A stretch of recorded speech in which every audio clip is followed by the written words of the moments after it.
السلام علیکم عزیز طالبات، آج ہم عالمی غربت کے بارے میں پڑھیں گے۔ عالمی غربت، غربت اور ترقی، یہ تینوں باتیں ایک ہی ہیں۔ پہلے ہم غربت کے بارے میں دیکھیں گے کہ غربت کیا ہے، غربت کا ترقی سے کیا تعلق ہے، اس کے مختلف نقطہ نظر یا نظریات ہیں۔ دیکھیے، غربت کا قدیم جو روایتی تصور تھا، اس میں انسانوں کے لیے جو غذا، پانی، مکان، لباس اور صاف صفائی کا نہ ہونا ہی غربت سمجھا جاتا، یا پھر کچھ لوگ پیسے کی کمی کو بھی غربت کہتے ہیں، کیونکہ جب پیسے کی کمی یا زر کی کمی کی بنا پر فرد، خاندان یا سماج میں لوگ اپنی زندگی کے لیے ضروری اشیاء کو حاصل نہیں کر پاتے ہیں، یا پھر ان کی آمدنی کم ہو جاتی ہے، تو اسے غربت تصور کیا جاتا ہے۔ اس نظریے میں دیکھیے بیٹا، ہماری توجہ فرد کی آمدنی پر ہوتی ہے۔ کیونکہ فرد کی آمدنی جیسی ہے اور جتنی ہوگی، اس کی زندگی اتنی ہی بہتر اور آرام دہ ہوگی۔ یہ تصور زندگی کی مادی پہلوؤں کو ظاہر کرتا ہے۔ یہاں پر ہر ملک سے یہ توقع کی جاتی ہے کہ وہاں کی جو عوام کی جو ضروریات زندگی کی اشیاء کو وہ فراہم کرے، یا وہ اشیاء ہے جو انسانی زندگی کی تحفظ اور اس کی زندگی کی بقا کے لیے ضروری ہوتی۔ یا پھر یہاں پر ہم دیکھیں گے کہ غربت یہ ایک انسانی سلامتی اور تحفظ کے لیے سب سے بڑا ایک عالمی خطرہ ہے۔ غربت کی وجہ سے انسانوں کے ذہنوں میں عدم تحفظ کا احساس ہوتا ہے۔ عزیز سامعین، معاشی اور اقتصادی مسائل کی وجہ سے لوگ بڑے پیمانے پر دوسرے ملکوں اور دوسری ریاستوں کو ہجرت کرتے ہیں، جس سے پڑوسی جو ریاستیں ہیں، پڑوسی جو ممالک ہیں، وہاں پر بے روزگاری پیدا ہو جاتی ہے اور وہاں کے حالات غیر مستحکم ہو جاتے ہیں۔ غربت اور بے روزگاری، خوراک کی قلت، ناخواندگی، تعلیم کی کمی جیسے سنگین مسائل اس سے پیدا ہو جاتے ہیں۔ غربت کی وجہ سے معصوم بچے ناقص غذا کھانے کے لیے مجبور ہو جاتے ہیں۔ ملک میں بے چینی اور عدم تحفظ کا احساس پنوان چڑھتا ہے۔ یہی وجہ ہے کہ انسانی سلامتی و تحفظ کو خطرہ اس سے پیدا ہو جاتا ہے۔ دیکھیے، غربت کا ایک اور متبادل تصور بھی ہے، جس میں زندگی کے جملہ مادی و غیر مادی پہلو شامل ہوتے ہیں۔ اب یہ تصور کیا ہے، دیکھیں گے کہ ایک سماجی، معاشی اور سیاسی لحاظ سے مستحکم اور پائیدار ہو، اور اس سے انسانوں میں خوشحالی آئے، یہ چاہتے ہیں۔ یا پھر یہاں کے جو اقدار ہے، جو یہاں کے برادرانہ جو تعلقات ہے، یہاں پر جو مشترکہ مسائل ہے، ان کو حل کرنے پر زور دیا جاتا ہے۔ اس کے ساتھ ساتھ جو مل جل کر فیصلے کرنے کا عمل ہوتا ہے، وہ ذات پات کے نظام میں، اور اس کے ساتھ ساتھ جو عوامی جو منصوبہ بندی ہوتی ہے اور جو معاشی و سیاسی منصوبہ بندی ہوتی ہے، اس میں یہ تمام لوگ شامل ہو جاتے ہیں۔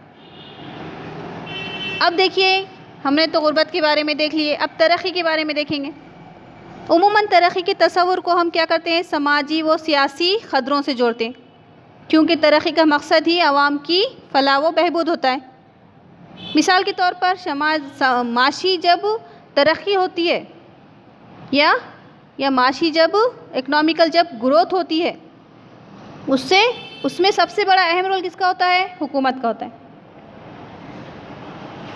اب یہاں پر حکومت کا جو رول ہے، تو ہم یہاں پر اب موجودہ جو حکومتیں اس میں دیکھیں گے کہ ترقی کو جو فروغ دینے میں فری مارکیٹ اکنامی یعنی آزاد بازار معیشت کا تصور اپنایا گیا ہے۔ پہلے نظریہ کیسا تھا؟ سوشلسٹ تھا، اور اس کے بعد سرمایہ دارانہ نظام تھا۔ یہ تو روایتی نظریات تھے۔ ترقی کے کیا تھے؟ یہ دو روایتی نظریات تھے، لیکن ترقی کے جو متبادل اور جو غیر روایتی نظریے میں غربت کے مادی بھی پہلو ہیں اور غیر مادی بھی پہلوؤں پر غور کرنا ضروری۔ کیوں؟ کیونکہ یہ نچلی سطح سے جو سیاسی حالات ہے وہ اس کے اوپر کیا کرتے ہیں؟ یہ زور دیتے ہیں، اور فیصلہ کرنے کے جو اختیارات ہوتے ہیں وہاں پر ذات پات، طبقات، ان کو نمائندگی دینا ضروری ہوتا ہے۔ کیوں؟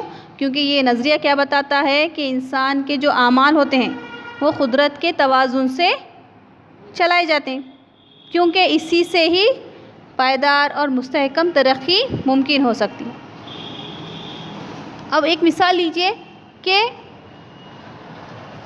آزادی کے بعد سب کی ترقی تو ظاہر بات ہے رک چکی تھی، انگریزوں کے جو ظلم و ستم ہوئے، جو بھی ملک کے حالات تھے، پھر بھی ہم نے اس کو کور کرے، لیکن آلریڈی ہمارے ہندوستان میں جو مسائل ہمیشہ سے جو جاری تھے وہ کمتر ذات کے لوگوں کے مسائل تھے۔ زمینداروں کی جو اجارہ داری تھی کسانوں کے اوپر، اور اعلیٰ ذات کے لوگوں کی جو اجارہ داری تھی، ان کے لیے ڈاکٹر بابا صاحب امبیڈکر نے جو رعایتیں رکھی ہیں دستور میں، ریزرویشن، اس سے ان میں آج ترقی ہوئی ہے۔ تو اس میں آپ کو مین جو مین مسئلہ ہے، جو بیسک مسئلہ ہے، اس کو اگر آپ حل کریں گے، جیسا امبیڈکر کے ریزرویشن کی وجہ سے آج کمتر ذات کے لوگ بھی ترقی کر رہے ہیں، تعلیم یافتہ ہو رہے ہیں، ان کو جابس مل رہے ہیں، تو یہ اس کو ترقی کہیں گے۔ اب اس کے بعد دیکھیں گے کہ 1990 کی جو دہائی تک ترقی کا نظریہ ایک کیسا تھا؟ روایتی تھا۔ یہ صرف غربت کے کیا کرتا تھا؟ مادی پہلوؤں پر بحث کرتا تھا۔ اب اس نظریے میں ملک کا جو کردار تھا تو وہ کیا تھا؟ ایک ترقی کرنے والی گورنمنٹ کیسی ہے؟ ملک کا ایک وائٹل رول تھا۔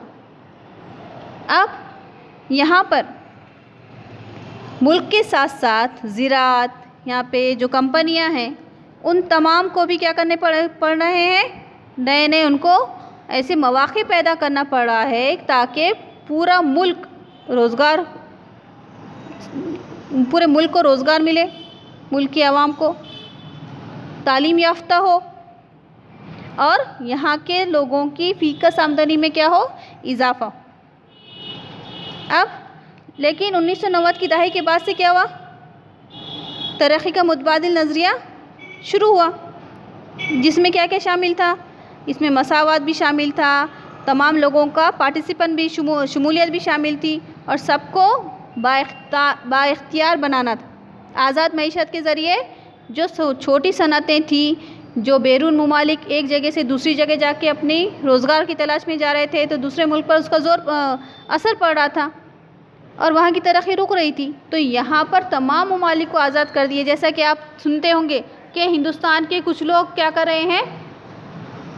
باہر جا کر اپنے نوکریاں، بچہ کہاں ہے؟ باہر ہے، باہر کما رہا ہے، دبئی میں ہے، ریاض میں ہے، جدہ میں ہے، کویت میں ہے، قطر میں ہے، نیو یارک میں ہے، لندن میں ہے۔ تو ہمارے پاس کے بھی لوگ باہر جا کر کیا کر رہے ہیں؟ کمائی کر رہے ہیں، تو ظاہر بات ہے باہر کے بھی لوگ ہمارے پاس آ رہے ہوں گے۔ تو یہ آزاد معیشت کا نظریہ شروع ہو چکا ہے۔ اس سے ترقی 1990 کی دہائی کے بعد سے جو نظریات بدلے ہیں، اس میں یہ ترقی کی طرف یہ لوگ گامزن ہوئے ہیں۔ اب یہاں پر جو ترقی ہے اور جو یہاں پر کے جو حالات ہیں، اس میں سب سے زیادہ جو رول ہے وہ صنعتوں کا ہے، کمپنیوں کا ہے۔ اب بھارت میں غربت کے کیا حالات ہے اور بھارت میں اس سے کیا ترقی ہوئی ہے، کہ اس ترقیاتی عمل کے لیے کیا کون کون سی باتوں پر عمل کیا گیا ہے اس کے بارے میں یہاں پر ہم دیکھیں تو سب سے پہلے دیکھیں کہ یہاں پر 3 قسم کے متبادلات دیے گئے ہیں، جس میں معیشت کو جدیدیانہ، یہاں پر کیا کیا گیا ہے، بھارت میں ترقی کے لیے معیشت کو جدید ماڈرنائز کیا گیا ہے۔ کیوں؟ کہ یہاں پر صنعتیانہ کو اہمیت دی گئی۔ کیا ہوگا؟ صنعتیانہ سے ملک میں روزگار کے مواقع ہوں گے، پیداوار میں جس سے اضافہ ہوگا، اور ملک میں چھوٹی صنعتوں کو جاری کرنے کے بجائے بڑے پیمانے پر اگر کمپنیاں، فیکٹریاں ہوں گے تو پیداوار میں بھی کیا ہوگا؟ زیادہ تر اضافہ ہوگا، اور ان سے کیا ہوگا؟ لوگوں کو ملازمت ملے گی، روزگار ملیں گے۔ اب دیکھیں پنڈت نہرو کے دور میں حکومت میں صنعتیانہ پر توجہ مرکوز تھی، اور زراعت پر توجہ کیا تھی؟ کم تھی، لیکن زمینی اصلاحات اور آبپاشی سے زرعی ترقی حاصل کرنے کی کوشش کر رہے تھے۔ لیکن 1990 کے بعد بڑی بڑی فیکٹریوں کا رواج چالو ہو گیا تاکہ لوگ روزگار سے فائدہ اٹھا سکیں۔ اب ترقی کے لیے خود انحصاری، سیلف ریلائنس ضروری ہے۔ کیوں؟ کیونکہ یہ اصول بھارت کی تحریک آزادی سے جڑا ہوا تھا۔ اس کا ایک پہلو یہ بھی ہے کہ ملک کے لیے جو درآمد متبادل ہے، یعنی امپورٹ سبسٹیٹیوشن کی حکمت عملی کو کیا کیا گیا؟ یہاں پر اپنایا گیا، اور کیا کوشش کی گئی کہ جو دیسی جو مال ہے، جو دیسی جو صنعتوں کو ترقی دی جائے۔ باہر سے لوگ بھی آ کے اپنا چیزیں فروخت کریں گے یہاں پہ، اس کے ساتھ ساتھ ویسے ہی چیزیں ہمارے ملک میں بھی یہاں کی کمپنیاں، یہاں کی صنعتیں تیار کریں گی، جس سے کیا ہوگا؟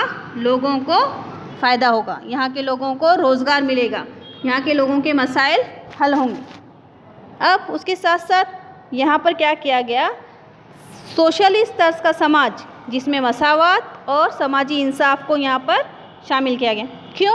کیوں شامل کیا گیا؟ کہ بھارت نے ترقی کے لیے جو منصوبہ بندی کو اپنایا ہے، جو پلاننگ کمیشن قائم کیے ہیں، 5 سال کے لیے ایک پلاننگ کمیشن رہتا تھا، 5 ایئرس پلاننگ کمیشنز، تو اس سے کیا امید کی گئی کہ 5 سالہ جو منصوبہ بندی سے ملک کی ترقی ہوگی۔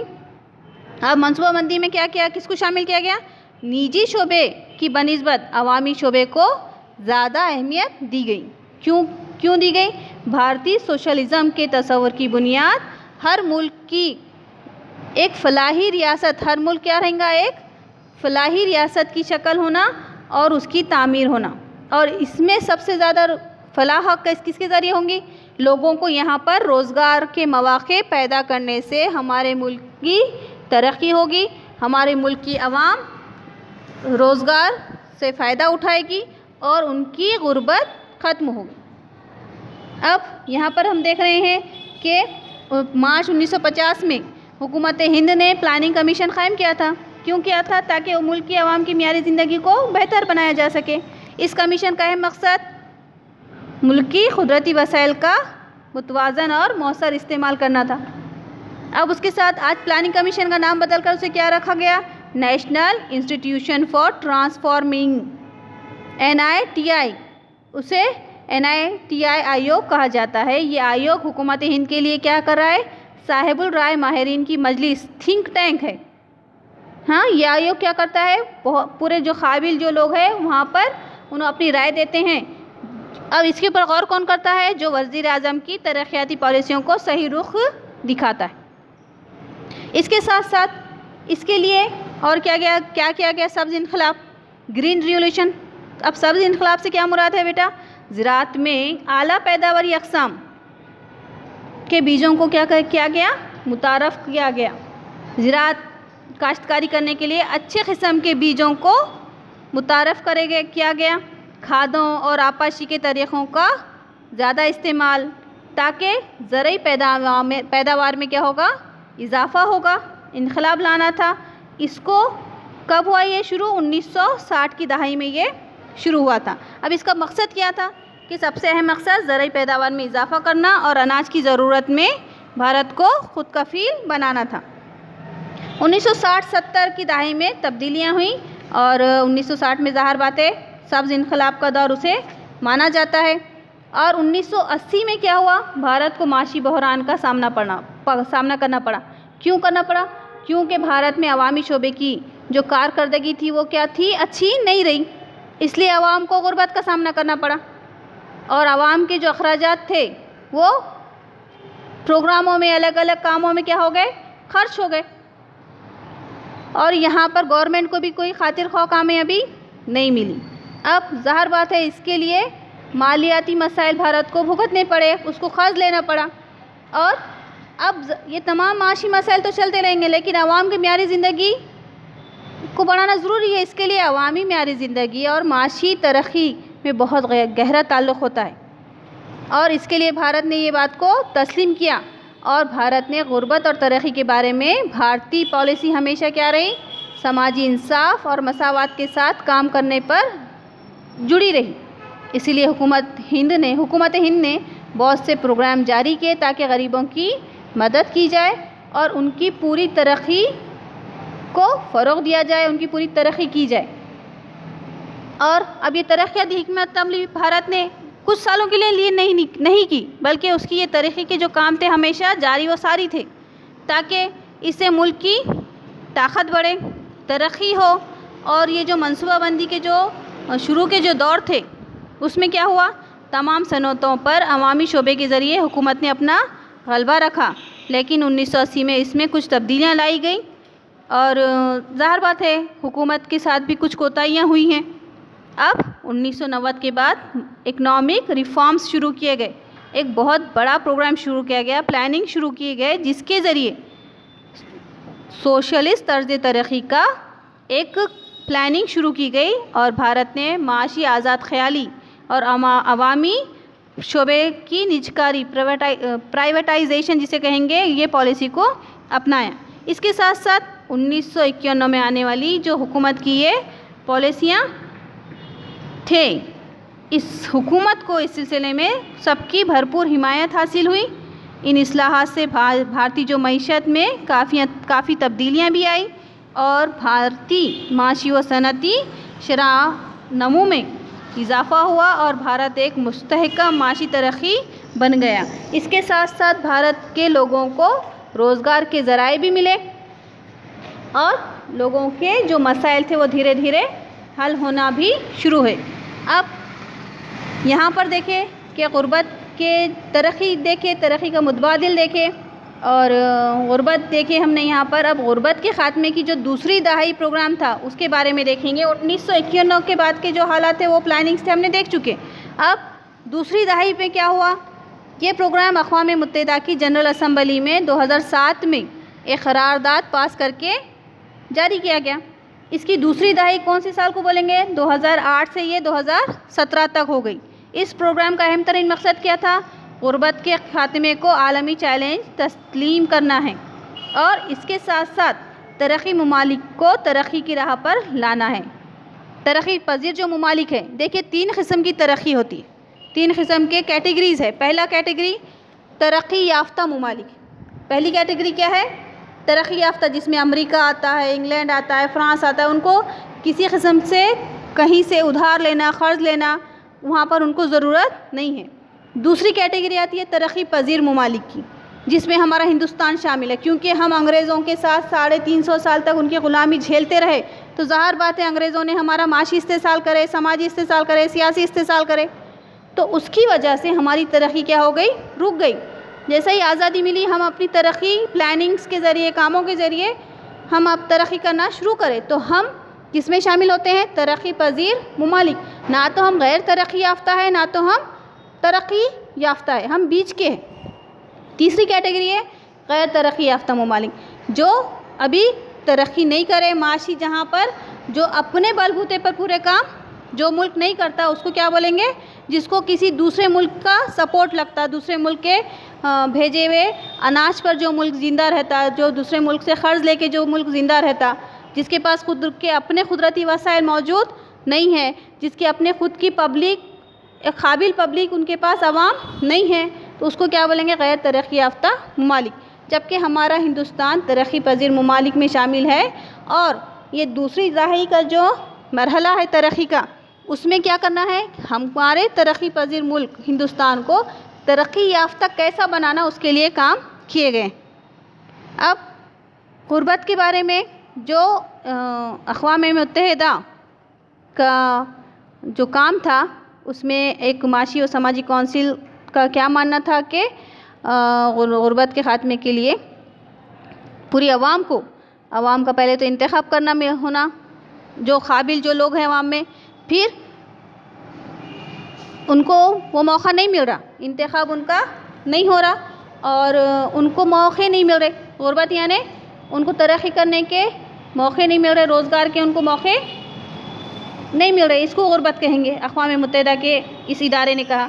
یا پھر انسانوں کی جو عزت ہے اس کو کیا کر رہے ہیں، غربت کی وجہ سے ان کو پامال کر رہے ہیں، مطلب جس کے پاس پیسہ نہیں ہے اس کی کوئی عزت نہیں ہوتی. نیکسٹ، اب پیسہ نہیں ہے تو سماج میں ان کا شمولیت بھی کم ہوگی، جو غریب لوگ رہیں گے ان کی شمولیت بھی کم ہوگی. دیکھیے ایک مثال دیتی ہوں میں کہ ایک دکاندار کے پاس ایک خاتون جاتی ہے اور بولتی ہے کہ ہمارے کام والی کے لیے ہم کو کپڑے خریدنا ہے، ایک کوئی سستے والے کپڑے بتائیے. اب دکاندار وہ بتا دیتا ہے، وہ جو مالک ہے انہیں کیا کرتی ہے، کام والی کے لیے کپڑے خرید کر چلے جاتی. تھوڑی کچھ وقفے کے بعد وہی دکان پر ایک غریب خاتون جو کام والی ہے وہی آتی ہے اور بولتی ہے کہ دکاندار سے کہ ہمارے مالکین کے بچے کی شادی ہے اور ایک بھاری سا جو قیمتی جو لباس ہے وہ بتائیے. اور وہ قیمتی لباس انہیں کیا کرتی ہے، اپنے مالکین کے لیے خریدتی ہے.